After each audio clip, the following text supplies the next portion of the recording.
আসসালামু আলাইকুম। কেমন আছেন আপনারা? আশা করি ভালো আছেন। আমিও আছি আলহামদুলিল্লাহ ভালো। আজকে সারাটা দিন বৃষ্টি হচ্ছে। আমি অবশ্যই ঘুমিয়েছিলাম, জানি না, হঠাৎ করে ঘুমে থেকে উঠে মেয়েকে আনতে যাব, নিচে নামছি, দেখি মেয়েকে আনতে যাওয়ার কোনো নাই। দেখি মেয়ের এইরকম অবস্থা, মানে বাসা থেকে কোনো রিক্সা পাওয়া যায় না, পানিতে একদম টই টুম্বুল। এই পানিটা যাবে না, এই পানিটা 2-3 দিন থাকবে। আমাদের খুব কষ্ট হয়ে যাচ্ছে। এই যে মেয়ে স্কুলে থেকে আসছে, মেয়েকে আনতে যেতে পারি নাই, দেখি ও ভিজা, ও একাকার হয়ে আসছে। এখন রাত্রেবেলা সন্ধ্যা একটা কোচিং ছিল, সে কোচিংয়েও সে যেতে পারবে না, এত পানিতে কিভাবে কোচিংয়ে যাব আমরা? আমাদের এই পরিস্থিতি কিভাবে যে নির্মূল হবে বলতে পারতাছি না। ব্যাংক কলোনির এই সাইডটা, ব্যাংক কলোনি অন্য অন্য রাস্তা এরকমই, বিশেষ করে এমপির যে সালাউদ্দিন বাবু এমপির বাসার কাছ দিয়া এই এই পানিটা জমে থাকে। পানিটা তো জমে থাকে না, একদম মনে করেন যে ওই হাইওয়ে রোডের থেকে একদম সেই কলেজ রোড পর্যন্ত, মানে কলেজের সামনে পর্যন্ত একাধারে পানি থাকে।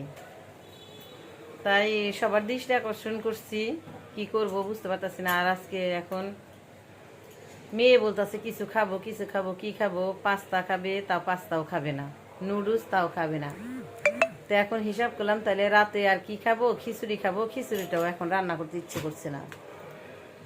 এখন মেয়ে হঠাৎ করে বলতেছে আম্মু পরোটা করো। তো পরোটা আলু ভাজি দিয়ে সবজি দিয়ে পরোটাটা করব, দেখতে থাকেন। তুমি কিছু বলো। আসসালামু আলাইকুম। আপনারা সবাই কেমন আছেন? মেয়ে পড়তেছে, মেয়ে টেবিলে পড়বে না, এখন বলতেছে না আমি বেডে বসে বসে পড়াশোনা করব। বেডে বসে বসে পড়াশোনা করতেছে। মাঝে মাঝে আসি, এসে দেখে যাই, আবার ওর পড়া কমপ্লিট হলো কিনা ওকে পড়া দিয়ে যাই, আবার ওইটা এসে ধরি। এখন মেয়ে যে পানি পাড়িয়ে আসছে, আজকে মেয়ের নির্ঘাত জ্বর আসবে, ওকে ওষুধ খাইয়ে দিতে হবে। দেখতে থাকেন আমি আমার ব্লগটা, কি কি কাজ করি। কি খাবো দেখেন, রাতে ভাত খেতে ইচ্ছে করছে না, সবজি দিয়ে আলু ভাজি করব।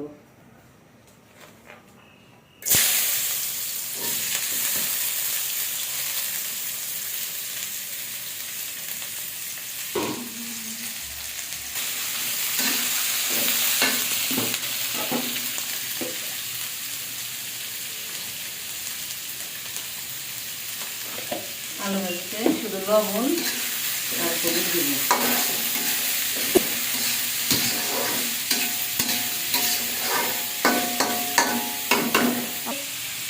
ঢাকনা দিয়ে দিলাম, এটা হতে থাক। এখন এই কাজটা হালকা করে ভেজে পরে করবো।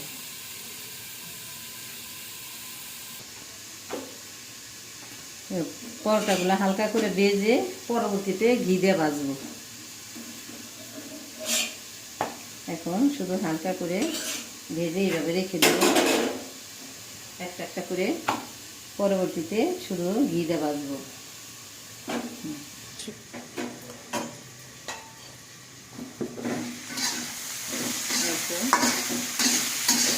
একটু ভাজার জন্য মশলা ছিল, সেই মশলাটা দিয়ে দিচ্ছি, একটু হলুদ দিব। এখন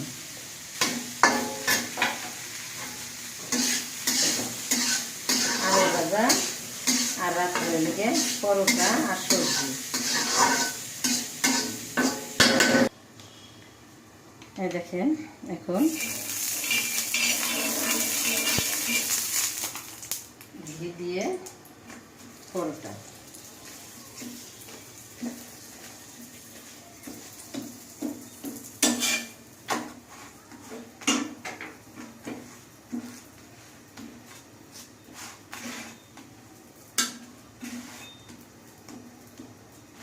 ঘিয়ে ভাজা পরোটাটা আমার মেয়ে খুব পছন্দ, আমারও পছন্দ। আমরা আবার ঘিটা গরম ভাতে খাই, গরম ভাত আলু দিয়া। এই হলো ঘিয়ে ভাজা পরোটা।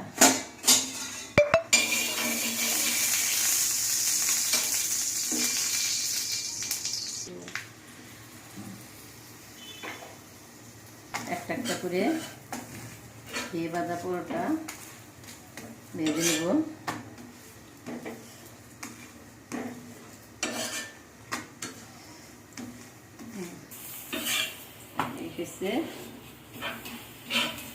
অনেকে আবার ঘিয়ে ভাজা পরোটাটা পছন্দ করে না। আমরা তো বড় লোক নাই, কিন্তু তাও একটু ঘি খাই। ঘিটা করলা, পোলাও, আবার গরম সাদা ভাতে আলু ভর্তা দিয়া ঘিটা খেয়ে দেখেন। এটা আমার গ্রামের ঘি, এটা আমাদের গ্রামে থেকে ঘি আনা হয়েছে।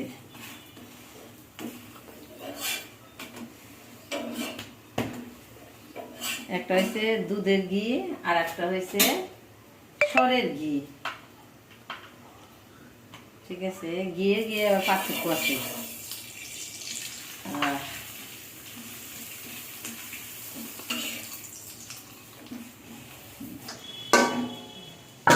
দেখেন এই ফাঁকে আলু ভাজিটা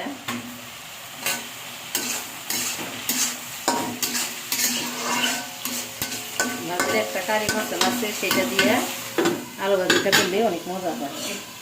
এই ফাঁকে আমার পরোটাটা কি অবস্থা।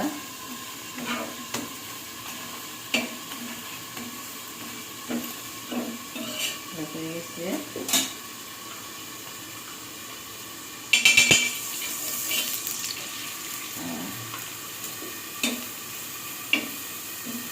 গরম গরম ডিম ভাজি, আলু ভাজি, সবজি দিয়ে পরোটাটা অনেক মজা।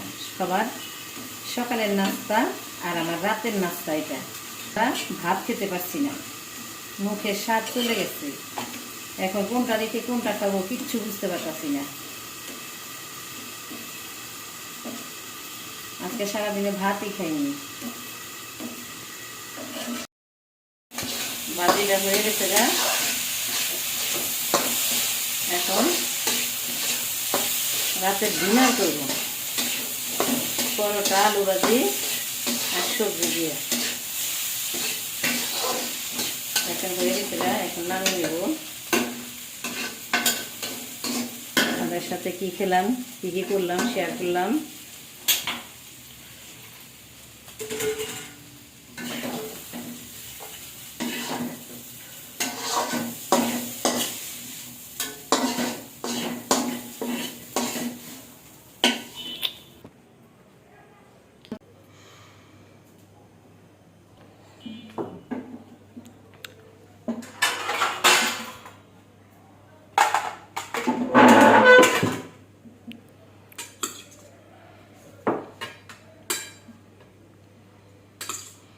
আলু ভাজি দিয়া করছো।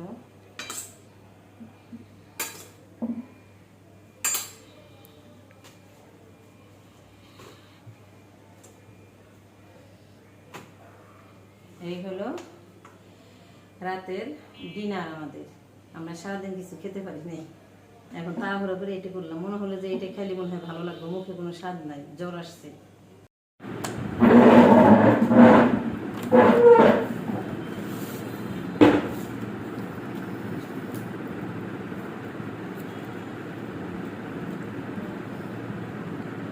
আলু ভাজি দিয়ে ঘিয়ে ভাজা পরোটা, বিসমিল্লাহির রহমানির রহিম।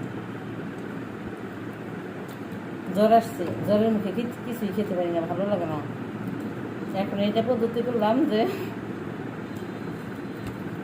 পরোটা খাবো আলু ভাজি দিয়ে, অনেকদিন হয় খাই না। আপনারা সবাই এভাবে ঘিয়ে ভেজে আলু দিয়ে ট্রাই করে দেখেন কেমন লাগে। নিশ্চয় ভালো লাগবে, খারাপ হবে না।